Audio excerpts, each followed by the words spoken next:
है और supreme court ने अपनी पावर्स को एक्सरसाइज करते हुए अंडर आर्टिकल 142 जो यूजीसी रेगुलेशंस 2012 हैं उनको इन ऑपरेशन किया, उनको प्रभावी किया। अगला कदम क्या रहेगा, क्योंकि इस पे सुप्रीम कोर्ट की तरफ अब सुप्रीम कोर्ट ने इस मामले में केंद्र सरकार को और सारे पक्षकारों को नोटिस जारी किया है और इस मामले की अगली सुनवाई 19 मार्च को निर्धारित की गई है। 19 मार्च को क्या कुछ होने की संभावनाएं हैं? अब ये तो कोई व्यक्ति प्रेडिक्ट नहीं कर सकता है। केंद्र सरकार से जवाब मांगा है, केंद्र सरकार अपना जवाब देगी, फिर मामला आगे बढ़ेगा। पहला जो 3C सेक्शन है, उस 3C सेक्शन के अंदर जो कास्ट डिस्क्रिमिनेशन की बात की गई थी, उस कास्ट डिस्क्रिमिनेशन के अंदर जनरल कैटेगरी को एक्सक्लूड कर दिया गया था और सिर्फ 3 कैटेगरी SC, ST और OBCs को रखा गया। इसका मतलब कहीं ना कहीं ये मैसेज देने की बात की जा रही थी लगातार कि जनरल कैटेगरी के लोग जो हैं वो इन 3 जो कम्युनिटीज़ हैं, कास्ट हैं, इनका सिर्फ एक्सप्लॉइट करते हैं, जो कि हमारे साइड से ये था कि ये गलत है, constitutionally it can not be possible और आप ऐसा कह नहीं सकते। और कहीं ना कहीं ये मैसेज, गलत मैसेज जो है वो इस 3C की तरफ से जा रहा था, जिसको हमने लेकर आज बहस की थी और जो हमारे CJI हैं उन्होंने इस बात को माना कि बिल्कुल 3C जो सेक्शन है वो कहीं ना कहीं बहुत बड़े इंप्लीकेशंस यहाँ दिखा रहा है और चिंता जाहिर की और इसीलिए इसको स्टे भी किया गया। साथ साथ हमारा आर्गूमेंट ये भी था कि जो सेक्शन 8 के अंदर जो इक्विटी कमेटी बनाने की बात की गई थी, वो इक्विटी कमेटी की जो बनाने की बात है, हम उसको लीगली चैलेंज कर रहे हैं। हमारा ये कहना है कि उसको बनाने का राइट यूजीसी के पास नहीं है। वो कमेटी या तो यूजीसी सेंट्रल लेवल पे फ्रेम कर सकती है, नहीं तो कॉलेजेस के स्टेट लेवल के ऊपर वो कमेटी जो है फ्रेम नहीं की जा सकती। साथ साथ उसके अंदर जनरल कम्युनिटी का रिप्रेजेंटेशन को लेकर कोई भी बात नहीं कही गई थी, जो कि गलत है।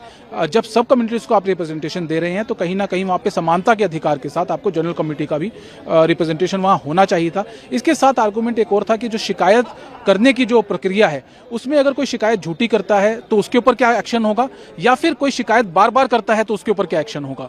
तो इस चीज़ को लेकर भी यहाँ आज बात की गई और CJI ने इस बात को माना कि बहुत सारे फॉल्स हैं यहाँ पे जिनको भरने की जरूरत है और इसी को लेकर एक सजेशन CJI की तरफ से आया। उन्होंने ये कहा है कि एक कमेटी यहाँ पे गठित की जाए, जिस कमेटी के अंदर जो लीगल एक्सपर्ट हों वो होने चाहिए, जो एकोमोडेशन हो वो होने चाहिए, जो सामाजिक कार्यकर्ता हैं जो इस सस्पेक्ट के बारे में नॉलेज रखते हैं वो होने चाहिए। उसको लेकर कमेटी बने और रूल रेगुलेशन को दोबारा से देखा जाए और ऐसे रूल रेगुलेशन बनाए जाए जो समाज के लिए, हमारी यूनिवर्सिटीज के लिए और बच्चों के लिए सही हो और समानता के अधिकार को मैनेज करते हैं। अब अगली सुनवाई किस तारीख को होगी सर? 19 मार्च के लिए सुनवाई रखी गई है। इससे पहले एक पेटिशन जो कि 2019 से चल रही है, जिस डायरेक्शन के बाद ये रूल्स बने थे, उस पेटिशन के साथ लगा दिया गया है इनको। और अब तीन आज रिट पेटिशन थी वो जो इनकी सुनवाई थी, और अब तीनों रिट पेटिशन जो है वो 19 मार्च को सुनवाई जाएगी। स्क्वाड के पास ये है कि भाई अगर SC ST का कोई भी शिकायत आता है उसको कंप्लेन करनी है पुलिस को, तो पता चला जो पढ़ने गया पहले दिन वो जेल पहुंच जाता है। तो ये बहुत ही खतरनाक ड्रैकोनियन लॉ था। ये क्रिमिनल ट्राइब एक्ट 1872 जैसा था, जहाँ कुछ जातियों को मान लिया गया था अपराधी था। इस रेगुलेशन ने मान लिया था कि जनरल कैटेगरी के बच्चे अपराधी हैं। इसी के खिलाफ आज हम आए थे। ईश्वर की कृपा है, महात्मा गांधी के आशीर्वाद, हमने निकलते ही महात्मा गांधी जी से आशीर्वाद आज मांगा है। आज उनकी ही कृपा से सत्य की जीत हुई है। और सत्यम जी, अब अगली तारीख कब मिली है? अगली तारीख 19 मार्च की है। 19 मार्च की जी, ठीक है। केंद्र सरकार से जवाब मांगा गया? केंद्र सरकार से जवाब मांगा है। केंद्र सरकार को इशारा कर दिया गया है कि आप इसमें सलाह लीजिए, इसमें और विद्वानों से करिए, और ये नहीं चलेगा रेगुलेशन, और ये रेगुलेशन जाएगा। हमारी कोशिश है ये रेगुलेशन पूरा जाए।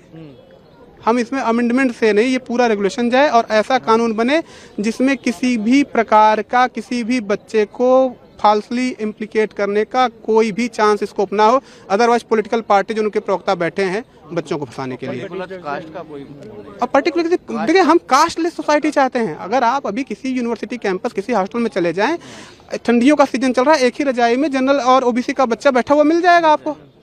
आपने ऐसा बना दिया कि जैसे जी यूनिवर्सिटी डिवाइडेड है।